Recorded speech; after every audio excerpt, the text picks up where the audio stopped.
filming a Sizzle. There's always fun stuff happening. Dun dun dun.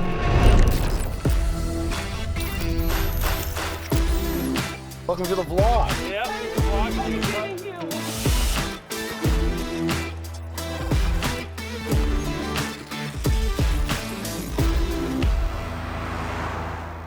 Welcome to CBZ Productions again. We're gonna take this video a little differently. We're filming a sizzle reel for a show that we're pitching, The Hauntings. But come along today, we're gonna bring you the proper kind of step-by-step of filming a sizzle.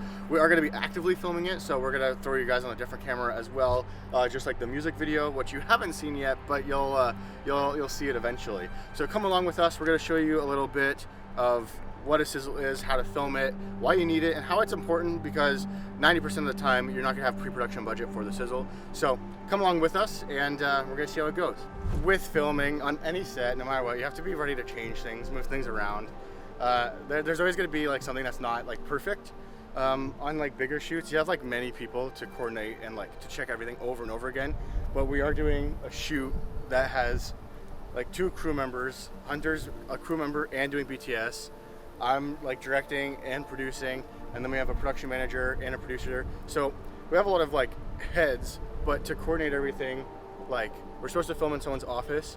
There is another person in that office, like so there's 2 people, so the message didn't get relayed there, but they're also leaving soon. So we're gonna shoot outside first like we were planned, then we're gonna move more inside and interior base when the building quiets down a bit. So it's just getting there, being as prepared as you can, so when little things do happen, especially like on low budget shoots, like a lot of these like are favors right now, so when stuff happens, you gotta make it work, and don't let that ruin the vibe, because the first like 15-20 minutes vibe of the whole set is like really what kicks it off. How you doing, man? I was gonna put this in the car here. I'm gonna give you this as well. This is the 50 if you want to use it for something. So we have Gareth here. Gareth, our actor for today. He's helping us out, and he's also like being in the sizzle, so there's also like some like aspect of maybe it gets green light and like we're gonna keep him on board. So there's always like a little give and take, I feel.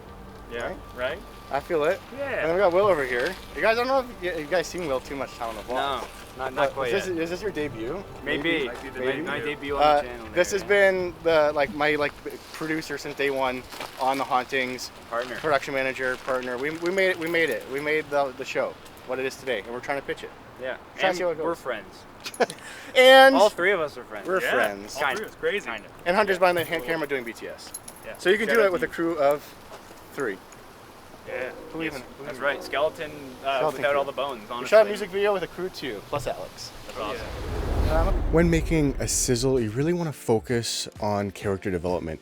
In our case, we didn't have extreme amount of character development on paper. Our actor Gareth Finnegan was able to work with us and really create a character that we didn't necessarily have fully worked out on day of. Us being a documentary shoot, we have already pitched this idea, and the network came back and kind of asked for more. So with that, we kind of put together a sizzle day. It's kind of unconventional because we've already shot the bulk of it, but we needed to fill in some spots that weren't actually there before. So it was really worth it to put in some extra time at the beginning of the day.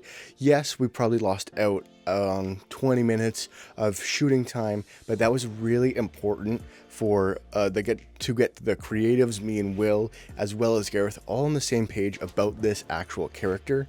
And this really helped us when we were shooting and doing take after take, and we were able to reference back this conversation, making sure everyone was on the same page, and made the day overall go so much easier and smoother, rather than doing take after take after take and really not hitting character marks. So what I would say to you is really take that time with your actors, especially during sizzles. There are usually stories that are a little bit underdeveloped, so give them time and give them the information they need to succeed, no matter what the case is. But if you think about it, I've been watching a lot of Kitchen Nightmares recently, because I yeah. got so engrossed in it, and obviously Gordon Ramsay's an amazing dramatic person. Oh, right? yeah. He really knows how to sell a scene. With this show, the biggest thing that we were told is we need a reason for people to come back. And I think a character that is interesting is good, but I don't think we can go and just lean into the Lance Preston thing, because again, that movie was in 2011, so that satire has come and went. You know what I mean? It's kind of out of date. It's called, like, you're called the missing link from the story. So people watch this, they see you, and they really see, like, a journalist. I want you to 100% play this game. You're not Gareth anymore. If it gets picked, we'll decide your name and figure out if you want to be you or not, whatever. Sure. But you're really, like, just interested in helping people and creating a story out of these haunted places. That people come to you for some advice. So you get an email and said, hey, I got haunted at my 8 Holyoke Drive at my house. You're like, okay, let me come check it out. Let me see if there's a story here that can, like, help them, but also help, like, I don't know, be a cool, interesting That's what I was going to say. Is I think the character, you're definitely right on that end, but there has to be, I think, some depth of the character we have to build together. I think you're instrumental in that because you're going to be playing it, right? It's not like we're not a ghost investigation show. We're a history show, so it's a bit different. I'm not saying we're going in there and doing investigations and shit alone. We but really it's gotta like, be, hey, okay, so you're by yourself, but you're also talking to us all the time. Like, you hired us. Like, we're your, like, that makes I don't so know if much I've more also sense. conveyed that to you with my thinking from the last time we've talked. But no, that solves a lot of the questions. The thing in my mind, what I've been thinking is that, like, yes, you have a co-host, we're beside you, we're like, haha, ghost. But now, I'm still your we're all still your co-host. Like, the production manager, maybe he appears in the show at some point. I was thinking, you know what, our inclusion of that is that meta aspect, I think, that I'm looking for, I think. Because it's not meta enough. Maybe we're clicking. It's not meta where it's like, that's annoying. It's kind of just like, okay, yeah, it's just a documentary series, but we could be not playing characters. I want it to be real. That's the thing. Oh, yeah, I was gonna... That, I think, is a great angle to go with this. I think what I can bring to it is... with that whole, I'm a journalist who hired this crew because I know that it's true. I know that haunting is true. I know that this is real. I'm gonna be the one. It's another meta aspect to this. it. You know, I like that meta aspect. Self-referential where you... well, before we lose light, I'd like to get one daytime driving shot. Okay, for and sure. I'd like to get one daytime shot of you walking in, and then we can play around with light. 666. Coming off on the top, I think we're just getting you. Let me see what we got in this book. So yeah, we got that's the drive up, right? Yeah, so we're gonna get you. We're gonna film it driving back out. And then we're gonna turn it around, and then we're gonna film you coming in, kind of just like parking up like here. So like you're driving in and just like chilling here, like looking up at the building almost. And then that's your perspective. This is your moment to case it by yourself. I feel like in like somewhere we might have an area where you go and you feel the space. So. Again, I think it's actually really helpful in the future if we actually filmed this first impression there. Absolutely, Because that's just like, we're also fitting all of this in a 30-second promo.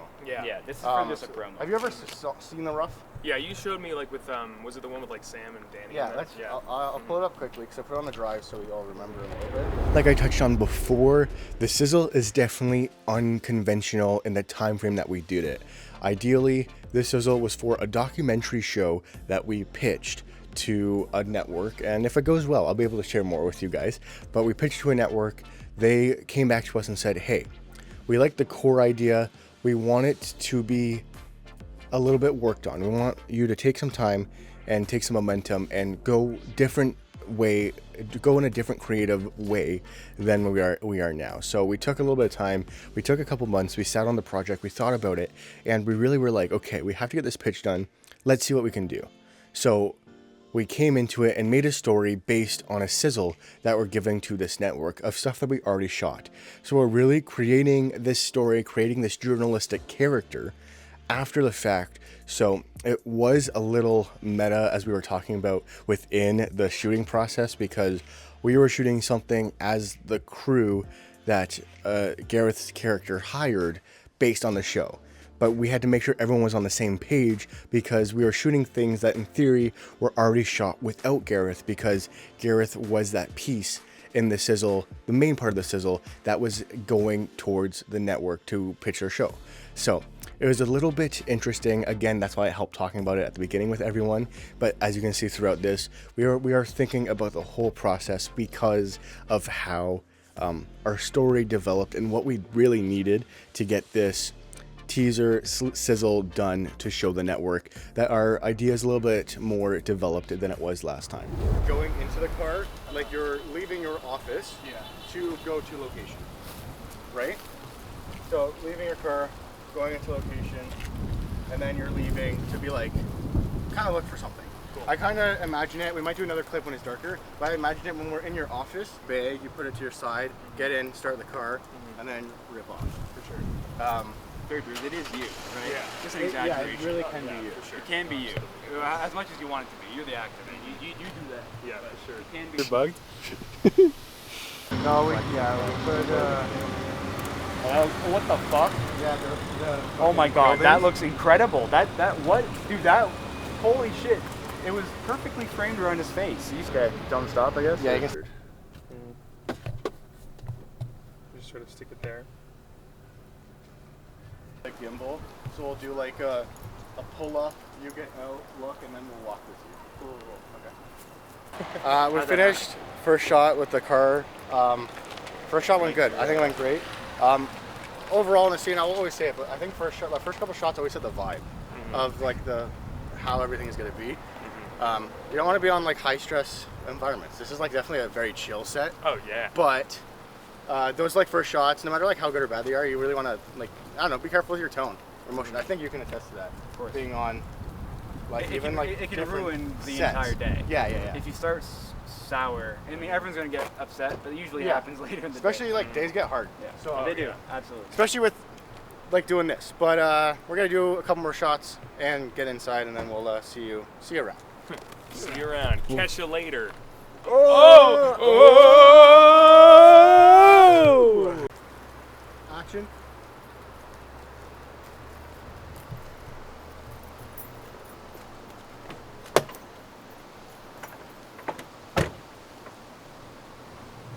Straight up just into the door, like, and you saw it, so you're good. I'll just keep an eye. Action. Cut.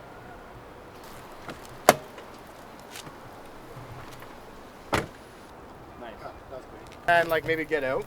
Yeah. And then I'll switch over to the gimbal. We'll actually do some smooth walking.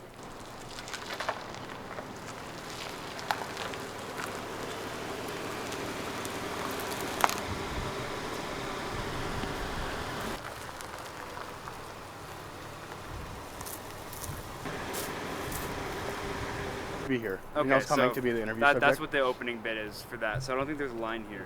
So you can say whatever. There can be. Yeah, okay. Just, Yeah. we don't have it planned. Yeah. For sure. So, I think No, go ahead.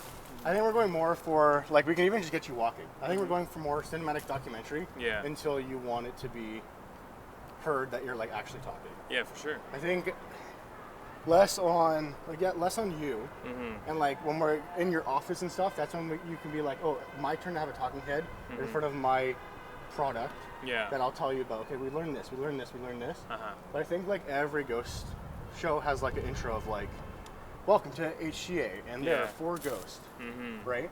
So I feel like it could be like, even this follow-up could be like something of, like you're here and you're kind of just experiencing. Like Yeah. we can get one of you following you and one of you like walking, and you can even just be looking around. You could also add intrigue into the character as well. Yeah. For the I think what you're saying makes a lot of sense. What you just said of like, it's a cinematic documentary. So yeah, because like if the story is you hired us, like you wouldn't be like doing dialogue. Like you may if you wanted to, you would. Yeah, But it's like I we're think we can probably make it advising known. you to like we're shooting it like we're shooting it, right? Yeah. Like, we're gonna be like. Wow, this is really meta because like the show is what we're doing here. We're just not faking it. Like that could be the show. Exactly. Yeah. That's what I'm saying. Like, Like- we're doing the show now. Yeah, exactly. We're in the show. This is the show. What are you doing down there? Good. We're switching out. We did a couple handheld shots. We're switching out to the gimbal to make it a little bit easier. I feel like we can be on gimbal for a lot of the next bit of the day. So. Touching base on a small crew. Like I mentioned, I was producer, director, cam op, etc. We had Willem on set. Will was production manager, producer, anything else that we needed. And then we had Hunter on set, Hunter's always very helpful, but he is dependent on BTS, so you guys can see what we're doing. So Hunter's able to do stuff for us here and there, but I really depend on him to get BTS stuff so you guys are able to see what we're really doing. So doing small skeleton shoots is very doable. We're lucky that my company comes with some gear that we're able to utilize, which really does help us.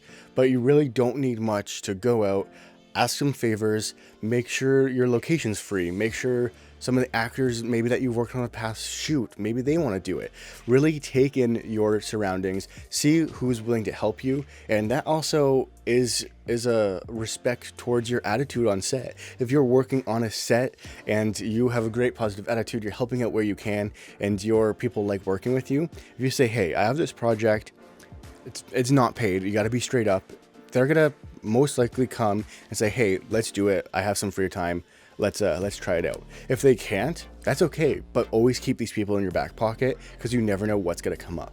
With a small crew, you do have to be very resilient though. During the shoot, I got a nice shot list dialed down where it was a loose shoot, but I knew what the camera setups needed to be the most time efficient. We only had 5 hours to shoot this because we had a little bit of the daytime, a little bit of the nighttime, and again, it's a volunteer Sizzle shoot, so you don't want to make it 8 hours, you don't want to make it 12 hours, you don't want grueling days, you want to make it pretty fair for everyone involved. So for this, I knew I needed the car mount first, and then we went from car mount to handheld, and then we basically used gimbal the rest of the day. We did utilize the gimbal basically as a tripod when we moved inside, but I knew we weren't going to be switching around from car mount to handheld anytime soon, which saved us a lot of time at the end of the day. So we did car mount. Car mount ideally won't come back out until nighttime maybe, and then most of these shots could be shot on the gimbal for the rest of the day. It makes it a little bit simple. Also, we have some time for this, but whenever you have time, you never think you have time. So around the space, I'd say if we can, let's get. Like there. This will be your office. So let's make this the interview space. So honestly, like you sitting there will be nice. We're gonna do this, film it as if like I'm being interviewed, but the camera's gonna be on you. Yeah. So like during the actual series, when we interview people, it'll be a camera on them and a camera on you. Yeah. So ideally.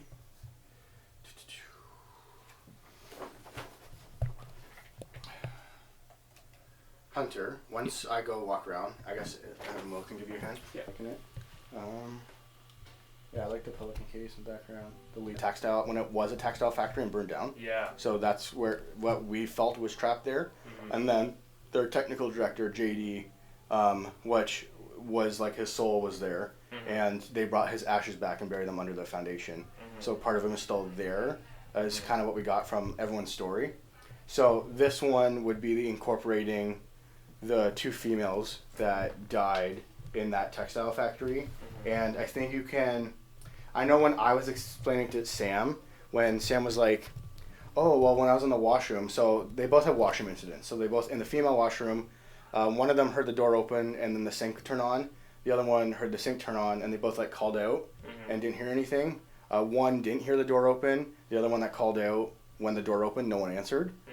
Mm-hmm. So that's kind of the like scheming there. And then kind of putting those 2 together to create the narrative or like more in-depth of story for the 2 females that did burn, maybe though they're still here, but only in like a female way, like they're only connecting 2 females, because obviously textile factory probably wasn't run the best back then, basically like a modern, an old day sweatshop. They do all look the same. How are you? So I think I gotta look at the script, but the main line was like, how does it feel to be back? We're pitching you, but we're also pitching the aspect that we didn't have too much before is interviews at the space where it happened. So like, say I was so terrified to come in the building, we do it outside and get people just as close as possible to an area where it is. And that's something that like new that we're gonna bring to the show, because some people do interviews and it's like it looks beautiful, blah blah blah, but we're doing interviews as close to the location as the interview subjects are willing to get. Yeah. Based on their stories. Because we definitely, like looking back with Century Manor, our first one, we definitely would have like 2 or 3 that would not have gone back there. Oh yeah. How does it feel to be back in this building? And I feel like you guys can just have a conversation about it. Sure, one only first. Bookshelf is laying around. So you guys can talk, figure out what you planning to do. Alright, so. And it's like again, no stress. Oh no! It was the ghost. Smiling, and you're like, yeah, we got haunted, and it was just like so much fun actually. So we got. I'm kind of being here. Like even. He's a pretty good detective. How you feel, Danny? Spooky. Nice. Not like I'm gonna smell. Nice. But I am gonna check these comments one more time before we go Say. this. It's a straight I thought this was remake of Megro's remake. Yeah. No. Are Do they you work RGB? this whole week too? Are they RGB? I work tomorrow. And then Friday. What's yesterday? After because I needed the gear. Was he not drinking? Maybe just like getting him walking down the stairs. Yeah, well then we'll That get the could be exit that, and yeah. entrance from the front Yeah, door at yeah. night. So the last 3 shots will be coming down the stairs, and Then then leave coming one in, remaining. going out. So yeah, we'll end with stairs, stairs, like Yeah, stairs it and then will 2 end ramps. with leaving. Cool. So Yeah, that's good. Yeah, we're good on you now, Danny. Thanks so much. No problem. appreciate it. We have a lot of rooms, but they're so small. I walked in that room and I was like, my Steph's sister office? shares this with someone. No, no. Someone was she's like, go from opening the door. Opening the door.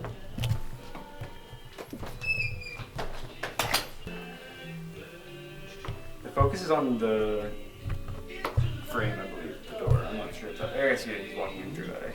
Yeah, that should be fine. That's good. Do you want to fold back that bathroom sign a little bit? And action.